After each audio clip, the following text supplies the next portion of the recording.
గత వారం రోజులుగా త్రినేని సీరియల్ యాక్టర్ పవిత్ర జయరాం మరణ వార్త నెట్టింట్లో వైరల్ అవుతూనే ఉంది. నిన్న బెంగళూరులో ఆమె 11వ రోజు కార్యక్రమాన్ని నిర్వహించారు కుటుంబ సభ్యులు. అయితే ఆమె మరణించిన 2 రోజుల తర్వాత తన భర్త చంద్రకాంత్ మరణించడం అందరికీ షాక్ ఇచ్చింది. పవిత్ర మరణాన్ని జీర్ణించుకోలేక బలవన్మరణానికి పాల్పడ్డారు చంద్రకాంత్. పవిత్రకి చంద్రకాంత్కి గతంలోనే పెళ్లైంది.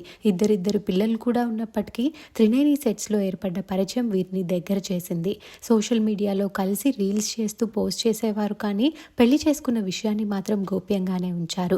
2021 నుండి వీరి మధ్య ప్రేమ బంధం మొదలైనట్లుగా తెలుస్తోంది. అయితే రీసెంట్గా ఇద్దరు పబ్లో ఎంజాయ్ చేస్తున్న ఒక వీడియో బయటకు వచ్చింది. ఆ వీడియో చూసిన నెటిజన్లు ఇద్దరి మీద మండిపడుతున్నారు. మీరైతే ఎంజాయ్ చేశారు, కానీ మీ పిల్లలకి మాత్రం ఇప్పుడు అన్యాయం జరిగింది అంటూ వారి ఉసిరే మీకు కొట్టుకుంది అని రకరకాలుగా కామెంట్స్ పెడుతున్నారు నెటిజన్లు. పబ్లో పవిత్ర జయరాం, చంద్రకాంత్ ఉన్న ఆ వీడియో సోషల్ మీడియాలో వైరల్ అవుతోంది.